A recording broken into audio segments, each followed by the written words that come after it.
Welcome, welcome, welcome, everyone, to the Women's Empower Network. I am so excited to have Dr. Maria with us from Australia. So, good morning to you. Good morning. Good morning, Reverend Ginny. How are you?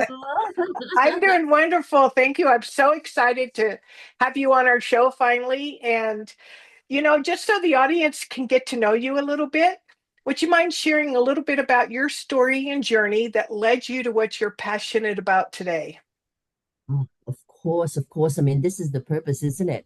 Uh, uh, you know, Supercharge Your Recovery from Addiction is the name of the group. And you can imagine it is so because I am in recovery. So my sober date from all the behavioral and chemical dependencies were February 14, Valentine's Day, 2013, which was 12 years ago and a bit. And really, prior to that, it has been pretty much a life of trauma and poverty. I went to Australia when I was 11 years old and on my own, by the Oh, way, wow. yeah, on the plane from the Philippines to Australia, 11 years old. It was already quite tumultuous prior to that. And it kind of didn't get any better. It kind of went down, down, down, down, down because I raised myself. My mother at that time was not well. And yeah, it was pretty much already involved at 12, 13, smoking meth, drinking, not having a parent figure. My mom and dad already separated when I was 5. There was already a lot of things going on. So yeah, it goes real deep down the rabbit hole It sounds quite like it. yes. And then there was gangs and all sorts of things that I didn't know any better. So I found myself in worlds that were full of sin and full of things that you wouldn't wish upon anyone.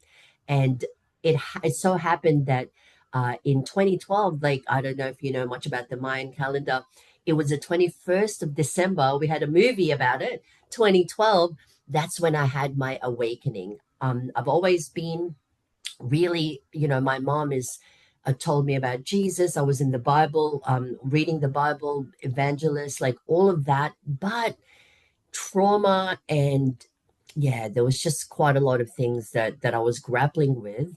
And you can imagine 12 times in and out of psychiatric units in 4 different countries because of the mind being so dependent and being kind of conditioned with toxic men and just toxic substances.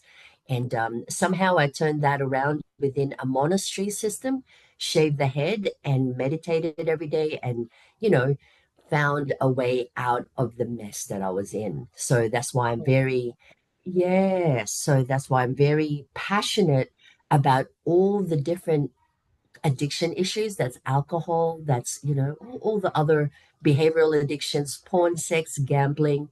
And then there's your illicit drugs and your prescription medication, because Right. all of those things I used to escape my realities to kind of, and diagnose as well with schizophreniform disorder, bipolar, borderline personality. But those are all acting out of the things that I didn't understand. So consequently, I studied psychology. I studied my master's in public health, majoring in alcohol, tobacco, and drug studies. And then I Wow. finished my PhD or my doctorate in collaborative recovery coaching so that I can really put together the lives of my clients and the people that I've helped and plot them in a recovery capital resource scale so that I can learn for myself what are the assets to sustain long term recovery. And this is what I use. We have a quiz that we do, and this is what I do with clients. The things that I've surmounted, the things that I have overcome, and the things that I've studied over 15 years of like formal study, those are the things that we've put together in the Supercharge Your Recovery community. And then, yeah. That's amazing. Just I've interviewed so many people who their walk of life, and it seems very extreme. It's almost like it had to happen in order for you to become the expert and walk the talk of how you help others and serve others now. It just always amazes me.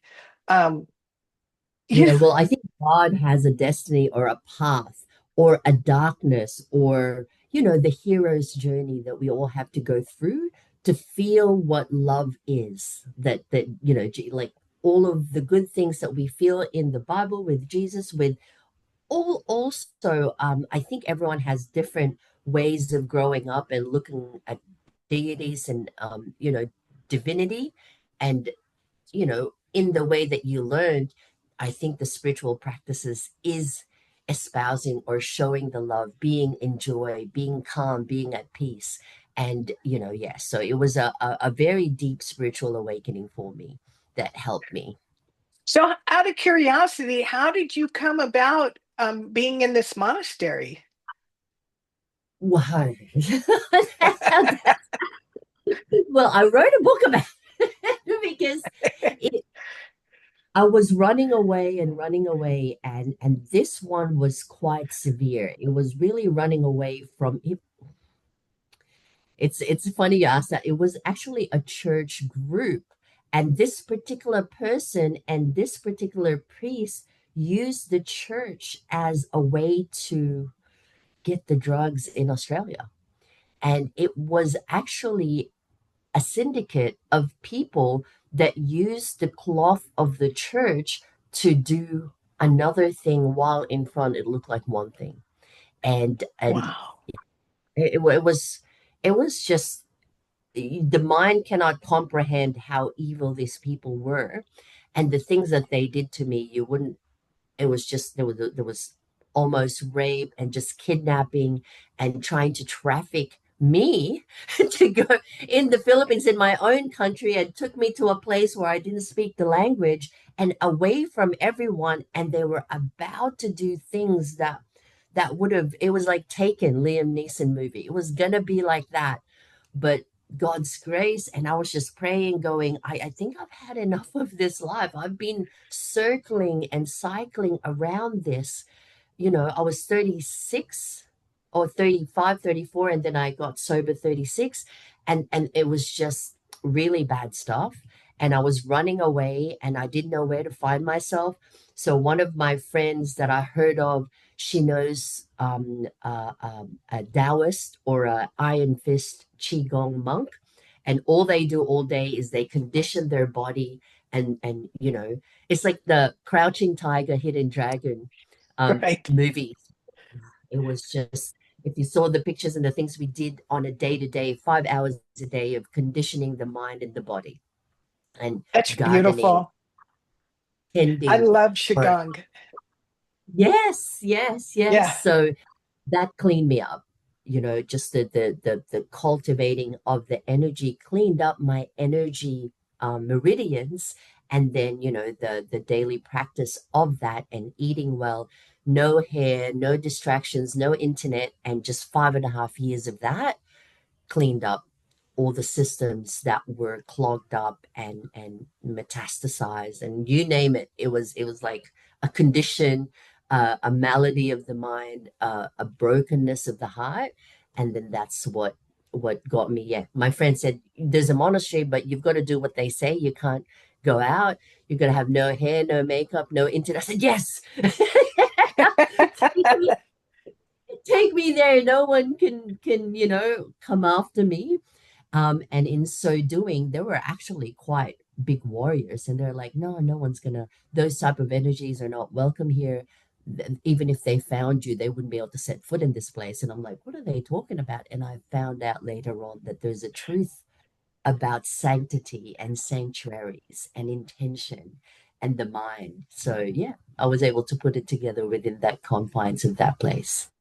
That's beautiful. And it wouldn't be hard to imagine how your mind would splinter being in adverse situations at such a young age. I'm just curious, being in that monastery for those 5 years, did a lot of those mental symptoms heal as well as the physical?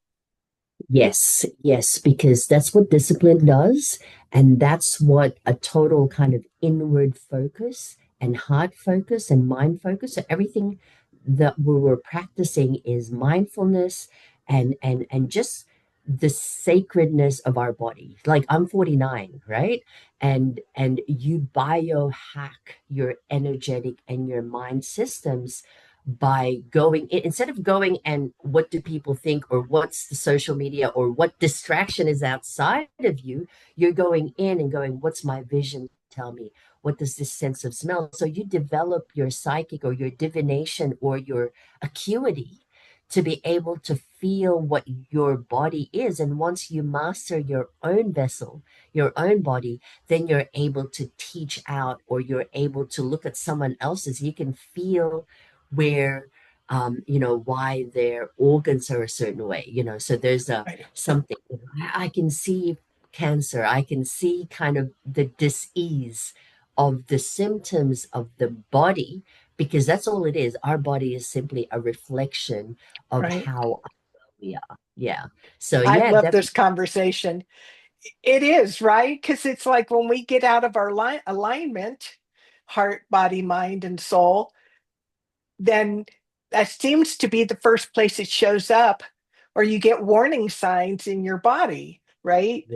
Yes, exactly. And that's exactly it. So that's why I went into psychiatric, and that's why my mind was broken, because I didn't heed the warning. You're abusing this. You're taking this too much. You're relying on this. You're not setting the boundaries. You're letting men do certain things to you, talk to you a certain way, and so on and so forth. So all of these actions has consequences that has detrimental effects to the way we think and the way we feel. And if we're not doing what we need to do around that, then yes, and I just realized that, and when I did actually know it before, but empower, right? Like that's so my last name was Pau. And then when I, just after the doctorate and everything, because of all I've worked with thousands of people, video recorded, because we video record their transformation. It's a coaching modality. So it's like, that denial mechanism, that person, that promise you made to yourself. So everyone's saying, oh my God, you've just empowered us so much. So POW is before, and now it's POWER, that I changed it by default because of what people were saying that I was able to help them with. That's beautiful. So, unlike yourself, they don't need to go to a monastery for 5.5 years. They're No, other. that is what I needed to do for me because of how broken and traumatized and, like I said, fragmented. And when there's been men that have done things, and there's quite a number, that desecrates the soul, that breaks down the spirit and the dignity and the respect, right? So that there was a lot of healing that I needed to do. And guess what? We can do that for ourselves, right? Yeah, and then that's just by living the example and by role modeling their behavior, people are able to feel the embodiment within who I am and what I say, and then they're able to follow suit. Of course, there's many things I teach them, but I Right. think it's hard to know without the person that is actually vibing what there's no disconnect with the teaching, right? There's Right, right, because you're walking the talk. Yes, yes, that's so there's some. beautiful. So tell us about your service or your practice, if somebody was interested to connect with you. Yeah, sure. So at the moment, so I've been working one on one is simply mapping down what they have been doing, what substances, what behaviors they have been consuming or being involved with, and then teasing that out and looking at the original trauma. And so it's a pretty long-term process. It's like an online rehab. So I've been doing the one-on-one work for the last 15 years. So now we've synthesize it to be one to many.